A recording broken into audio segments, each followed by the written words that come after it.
ni amarozi leta yacu nk'umubyeyi yagiye ifata inzoga bari bashyiramo ibikamba bashyiramo tineri bavugaga nyine nshaka gushwanisha abantu uwo muntu uva tineri agashyira mu mara y'umuntu uburozi.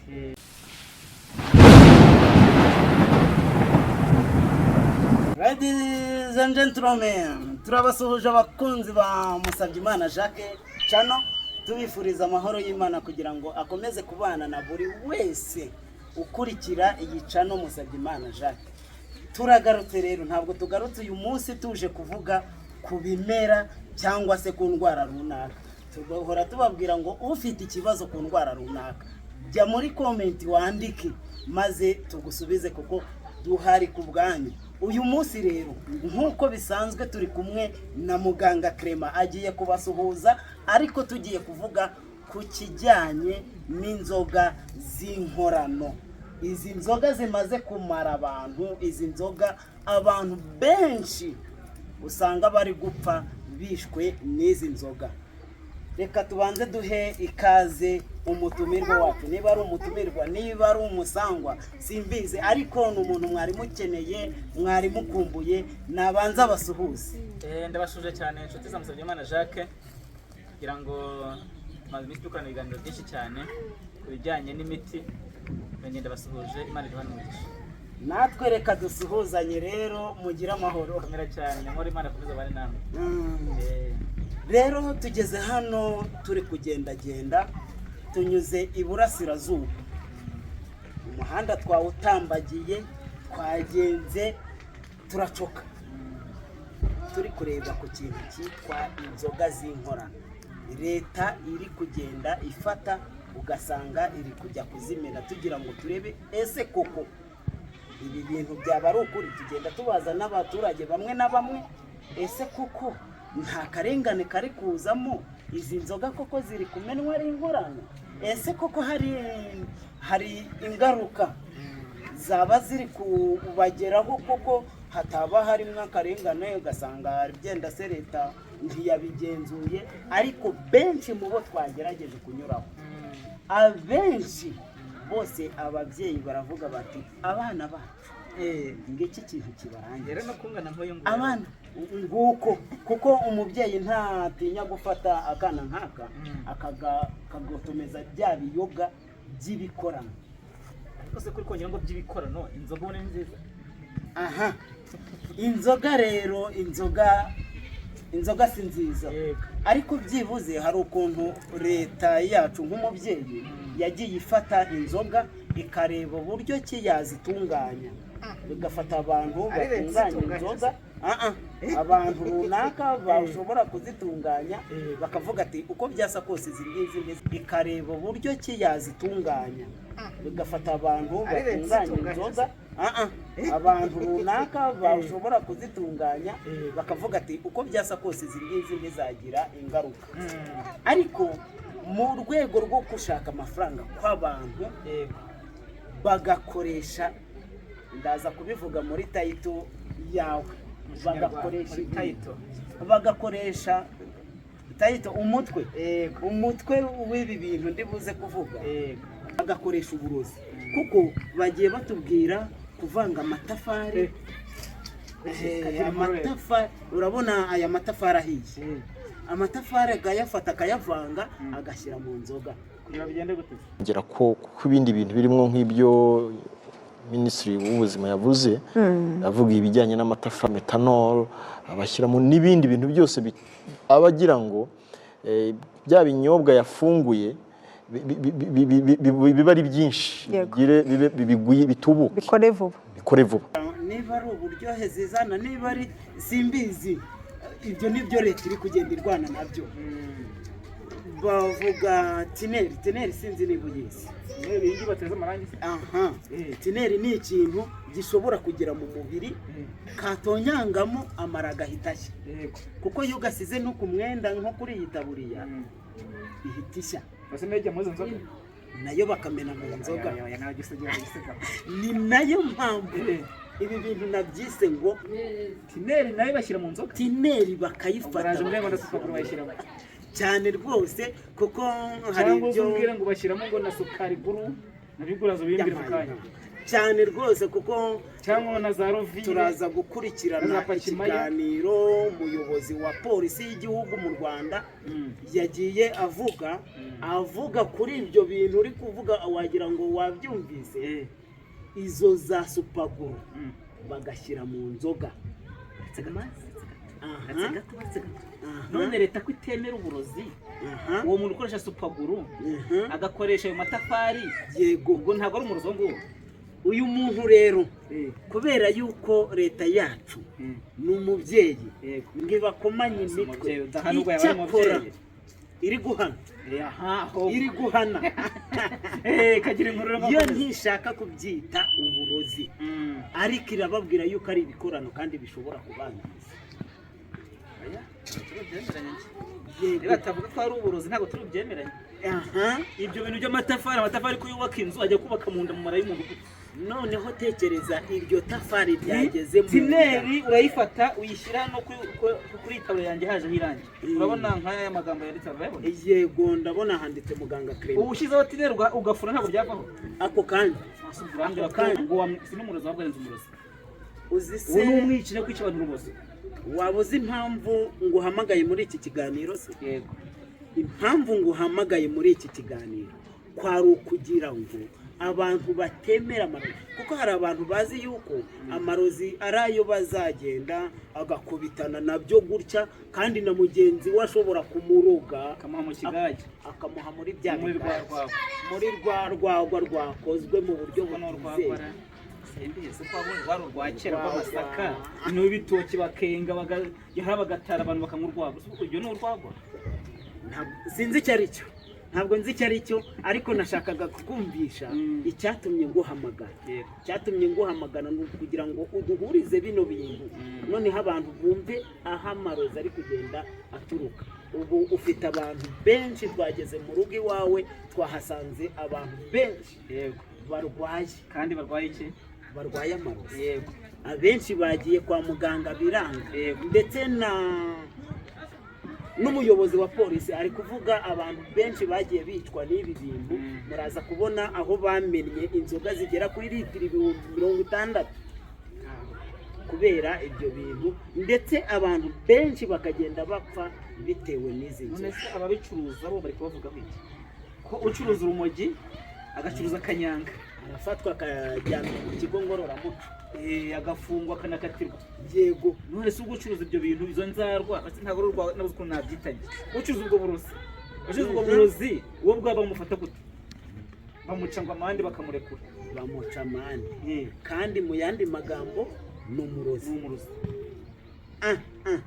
Ni umwicanyi kabyite gutyo. None ni umwicanyi kuko niba yahaye abantu ibintu bagapfa nawe yamaze kuba umwicanyi. Kandi burya kuntu yicana buriya muntu yahaye ibintu byo kunywa arabyimba indigere y'ingiye, abyimba amaguru agere y'ingiye, amaso ye usange ugira ngo amaze imyaka 2 atarya.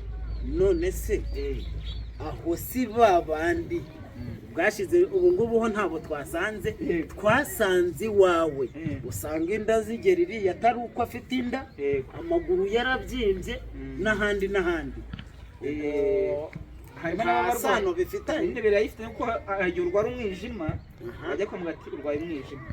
Ubaje dogiteri umwijima yawutewe n'iki ntabwo yagira gute yamenye cyateye umwijima. Umubaje icyakora umugabo umwe nashimye ari akakiri ku bitaro. Yego. Yapimye umusaza amaze kumupima yabyimbye umusaza yabyimbye amaguru, yabyimbye indigeri y'ingiyi, ubumeka ntibikunda. Yego. Arangije apimye mbega muzewe ururwagwa se ari rwose asize mu cyumba cyangwa se rumwe rumara n'urwo rwa yisangiye mu mubiri we gaho. Aravuga ati mbabira umbwiza ukuri ashize iminsi ngahuriye ubwo yasanze nyimwe urwo ariko rumukunze ari rwo yimwe nabuze ukuri narwitangiye bya bintu rero ni bya bindi abo ni gutyo. Yego. Usanga nibyo byibereye mu mubiri. Bishoboke yuko nawe aba bantu tubakira ndabakira nkabafasha kuko sinjye wabagize gutyo, ariko leta nayo nidufashe kuko abarwayi bari kuba benshi cyane. Kandi iyi ndwara yo kubyimba amaguru, kubyimba inda, amaso akamirwa uko twavuze, iyo birengeranyije gusanga bimeze amezi 5 amezi 6 inda yamaze kuba urutare, uwo barashyingura. none ntabwo twifuza yuko ikiganiro kiza kuba kirekire cyane kuko dufite ikiganiro cy'umuyobozi wa polisi y'igihugu agiye gushyiraho kugira ngo ibi bintu abantu babisobanukirwe neza. Mbere yuko tukigeraho inama uri buze gutanga kuko wowe uri kuvura bano bantu ba hano bamaze muri na hano muri ariko hari aho utabasha kugera kuko nturi Imana. Tanga inama kuri ibi bintu. Inama dutanga kuri ibi bintu ni uko abashinzwe umutekano barabidufashamo. Izo nzoga z'inkorano ubwo nabo zinanye nabyita muri make bya bintu bamwe bashyiramo amatafari bashyiramo na za supaguru na za pakimaya twabonye na za tineri ngira ngo bagafatanye basanze ari gukora ibyo bintu njye bamukatera ntabwo rwose najurira kandi uwo muntu azaba yizize kuba binywa rero ndi kubikora yego kuba binywa rero wowe uri kubinywa urimo uratwara umwanya w'ubusaba kuvura abantu bakuvura gerageza izo nzoga uzireke kuko inzoga urayinywa nta kiri kukumara uretse kukwangiza irakwangiza umwijima ikwangiza ibihaha ikwangiza amara ikwangiza impyiko ikwangiza umutwe n'amazi ntuzaba ukiriye mu gihe gito cyane. Yego inama rero nakugira sezera ku nzoga utajya ujya munywera amazi. Reka dufashe leta nawe wa muturage nawe wa muntu ukurikiranye iki kiganiro cyane Musabyimana Jacques nirinze uyu munsi gukora ku bijyanye n'ibimera kuko iki kintu cyari kibabaje kandi kiracyanababaje. Turifuza yuko niba ubonye mugenzi wawe ari kubikora wijya kumushyigikira ngo tume baroga bagenzi bawe. Tanga amakuru ku gihe kugira ngo uyu muntu abashe gufatwa ibi bintu bitaragera ku bantu ngo bibe byakwica benshi. Murakoze cyane rero reka tubifurize amahoro y'Uwiteka akomeze kubana namwe kandi namwe muri kudukurikirana mukomeze mubane nawe. Ufite ikibazo ufite inyunganizi jya muri comment ariko utibagiwe subscribe share kuri mugenzi wawe kuko niba iki kiganiro kikugezeho ni imbuzi burira na mugenzi wawe mukorere share rero. Murakoze Uwiteka akomeze kubana namwe. Dushingiye ku ngaruka biteza ku mutekano n'ubuzima bitaragera ahantu bitwara n'ubuzima bw'abantu. Yenda nubakiye ku kibazo wabajeje ku ba minisitiri kubera icyubu izi kesi nyinshi tubona uyu munsi zituruka ku bantu baba bateguye ibirori cyangwa umuntu wateguye ibinyobwa ari bugurishe. Mu yandi magambo bya bintu yongeramo ari byo biteza ibibazo bikaza kuba ikibazo kuko ashaka byinshi kuko akeneye ibinyobwa byinshi yenda ari butange mu birori cyangwa ari bugurishe kugira ngo abone amafaranga.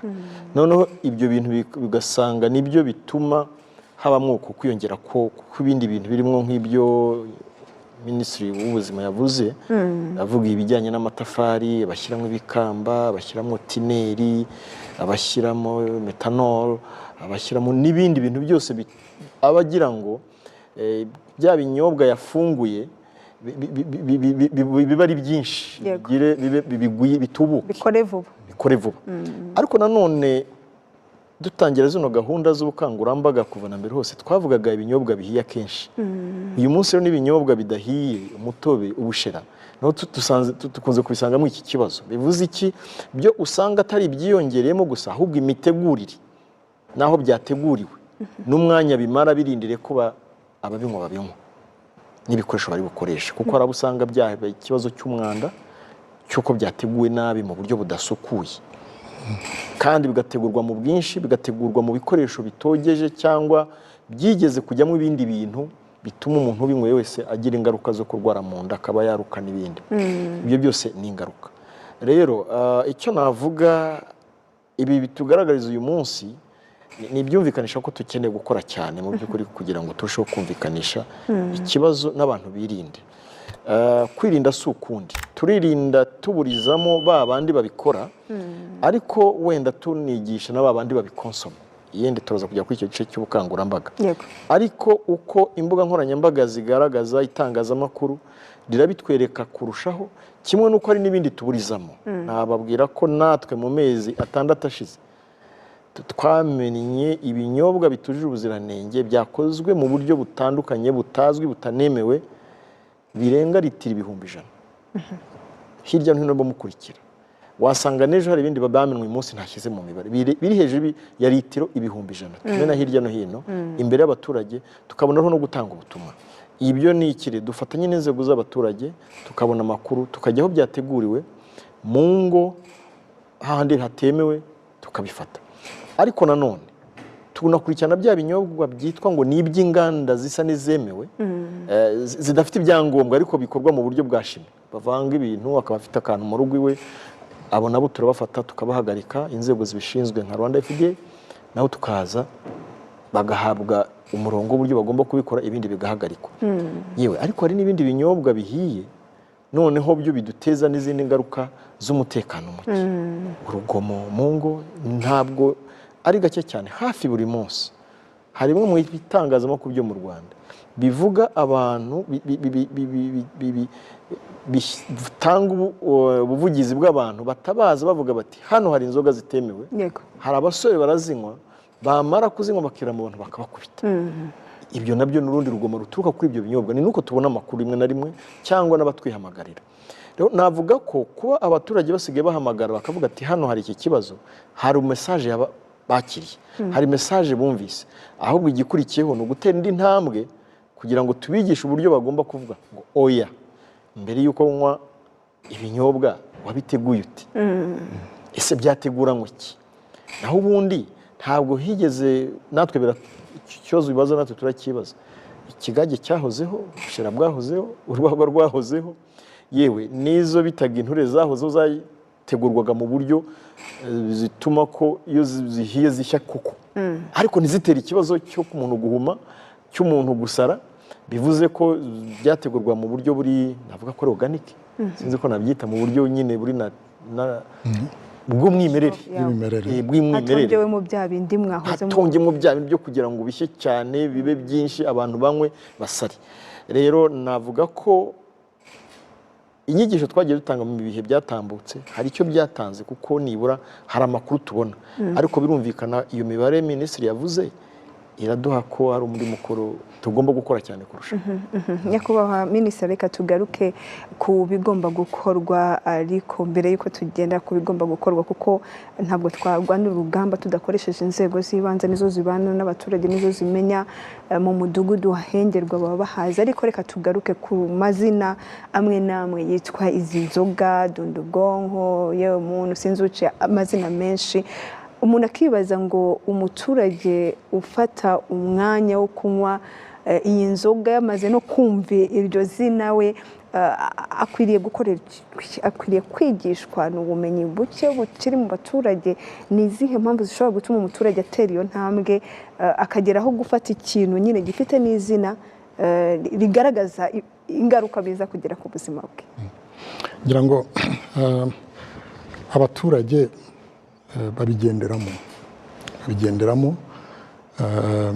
akisanga ari kunywa ibintu ariko mu by'ukuri atumva yuko ibyo ari kunywa birimo uburozi bugiye kumwangiza ikindi ni uko inzoga uko uzinywa by'umwihariko izo ngizo uko baba bazikoze bituma uyinywa arushaho kwishaka akumva ashaka gukomeza kunywa ibyo rero bigatuma nyine abaturage bakomeza kuzinywa bikaba yitwa iryo zina rya dundubwonko n'andi bavugaga ariko ukabona umuntu ntabwo ari gutinya kwishaka no kwiyirukiraho iri hose kugira ngo ayinywe birumvikana rero ko umuntu ugeze aho aba yamaze kwangirika ari nabyo dushaka kugira ngo dufatanye n'abaturage ibyo bintu bihagarare kugira ngo abaturage bacu babe abaturage bazima bashobora gukora bakagira icyo bimarira ariko bateza n'igihugu imbere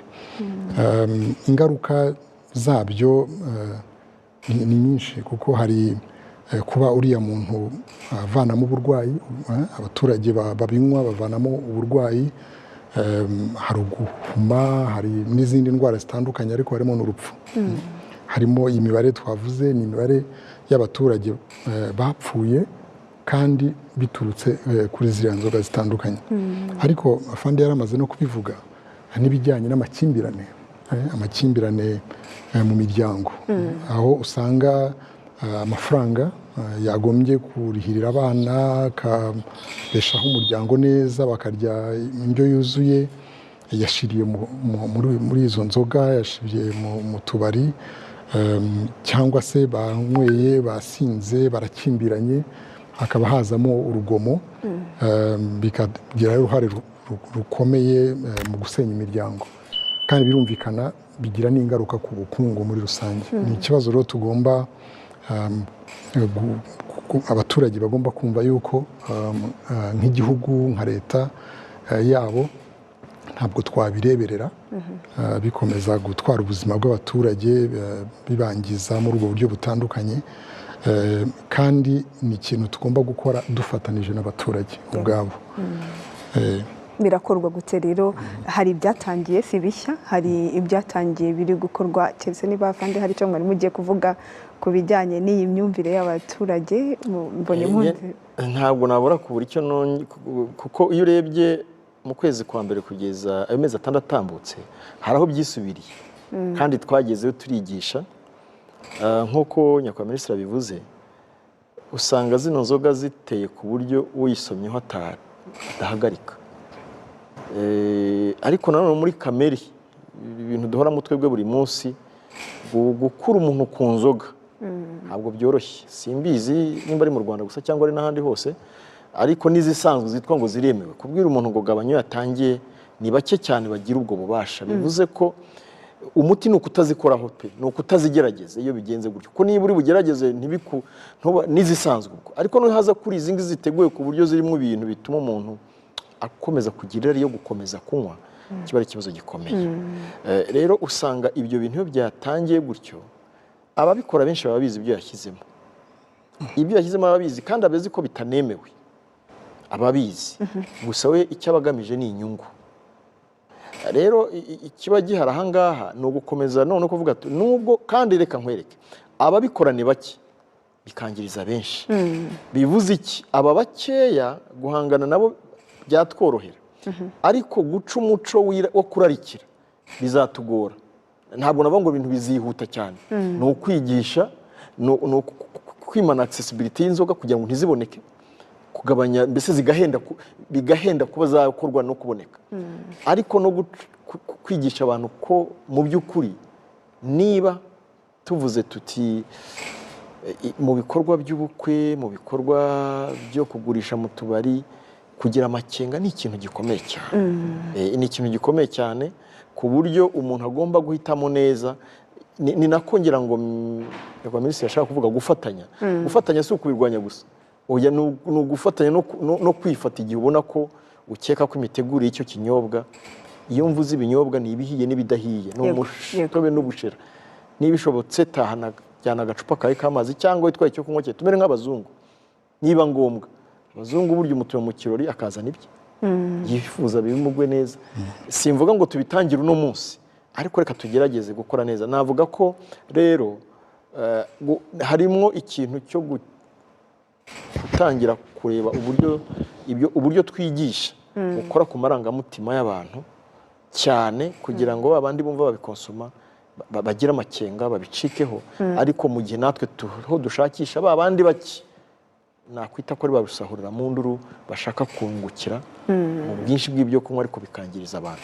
Rero ni igikorwa tuzajyanamo n'izindi nzego, kandi turi kumwe na Minisante nayo bidufashamo gusobanura mu buryo bwa shimi uko bimeze, natwe tukareba mu buryo bw'umutekano, na bagenzi bacu muri Manaro bakadufasha mu buryo bw'imibereho.